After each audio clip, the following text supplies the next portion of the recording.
Hello everyone, this is Stephanie and welcome to my channel. Today, as you can guess from my makeup, we are going to explore a little bit of the mermaid core aesthetics. But before we dig into that, please let me thank you all so much, because my first video on this channel received so much support and I wasn't really expecting that. I mean, I also have another channel where I publish videos in Italian, and the channel there, probably because of the language, it doesn't expand and it's very hard to make it grow. But here, probably because I posted in English, I was so surprised.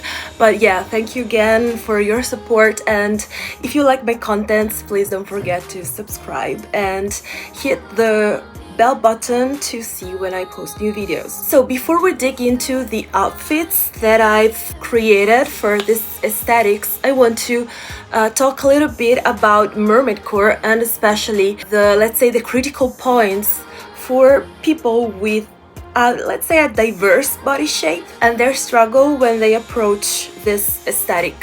When you look up for mermaid core inspiration on, let's say, Pinterest or TikTok, I feel like it's very hard to find diverse models or like images with diverse subjects.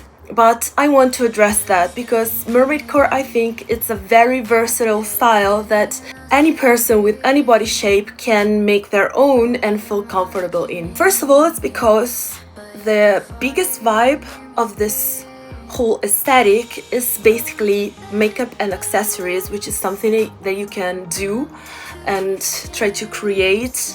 It doesn't matter what your height is, what your weight is, what your circumference is. It's your face, your ears, your head, your neck.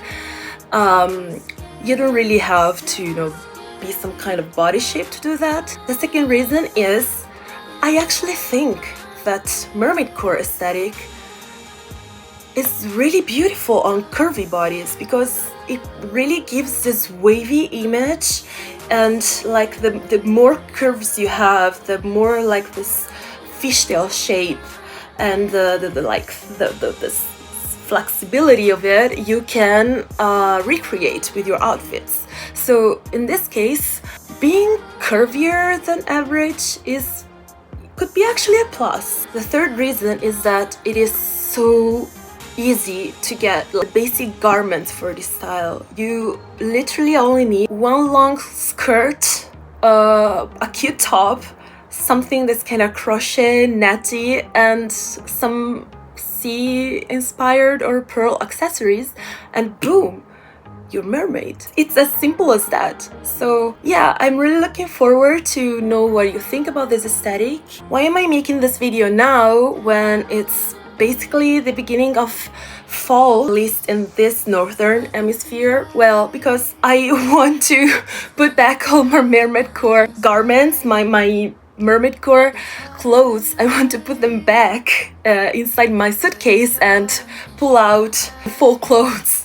However, I think it's nice. It's also kind of a little wrap-up of my first year really challenging myself with this aesthetic, and I think I found a way to make it my own, and I will show you later how to do it. Let's get into the outfit. The first outfit is really simple.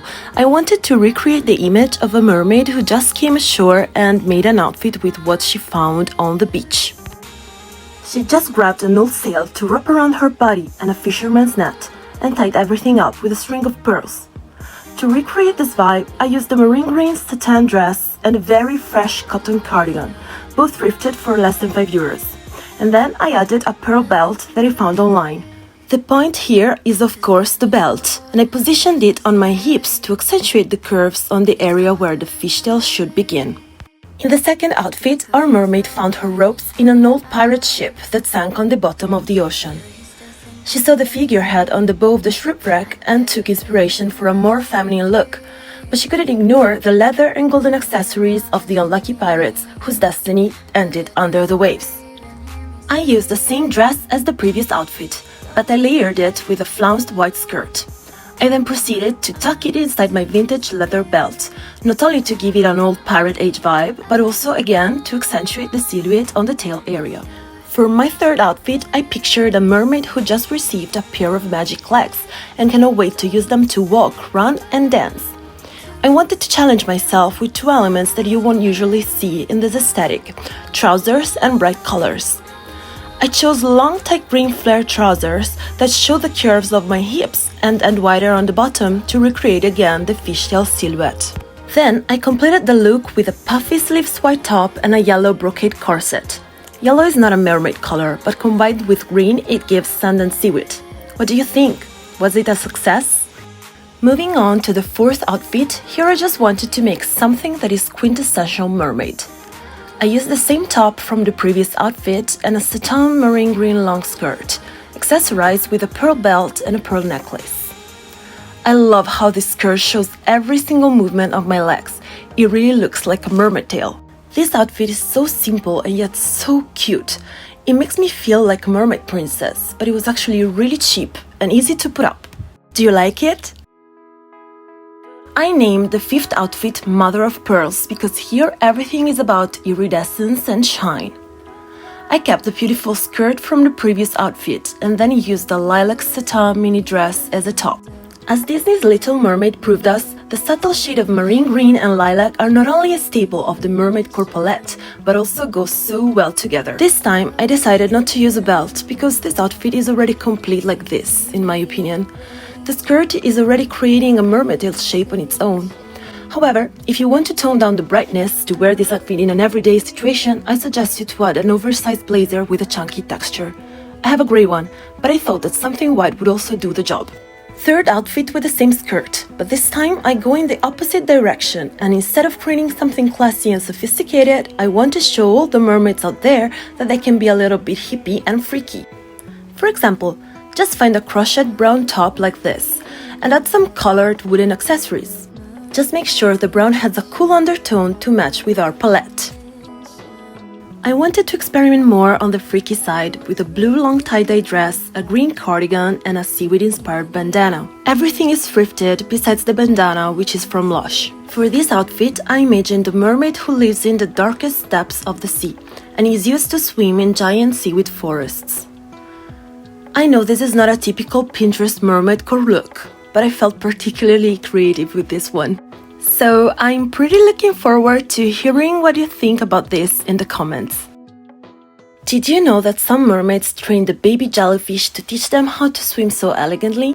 For the jellyfish trainer outfit, I chose a long pink, white and purple corduroy long skirt, and I layered it with a pink frilly mini dress that is tied on the waist. This recreates a mermaid tail that has a puff on the hips, and overall it gives the jellyfish vibe. For even more volume, I used my vintage magenta belt and I tucked the mini dress inside of it. Once again, something that is a little different from the classic mermaidcore palette. But look at this! Isn't this the perfect jellyfish look? This whole outfit is thrifted for a little bit more than 10 euros.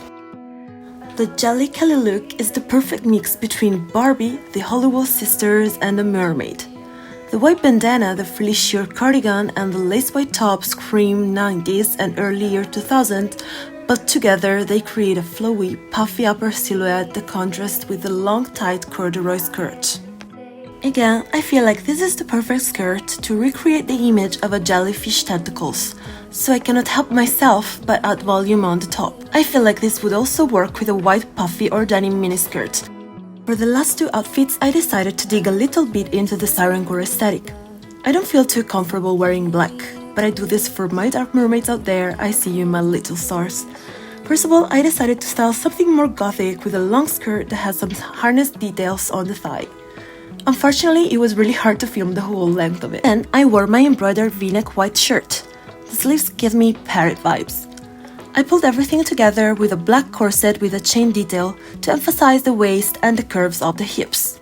My last look for today is a street sirencore outfit. I like this one way better than the previous one. I used the same black skirt, but this time I layered a long-sleeved sheer top with some black flower details with a green oversized t-shirt. I tied the t-shirt in the front because I hate saggy looks on myself, but this is at your discretion. I feel like the green recalls the sirencore palette, and it makes a good contrast with the sexiness of the skirt and the sheer top. Now, someone may say that this is more whimsical or fairy grunge because of the design of the t-shirt, but I still feel that the materials are too uniformated, or uniformed, for these two aesthetics. I'm really looking forward to see how you will style this aesthetic in your own way, and I will see you in the next episode. Bye!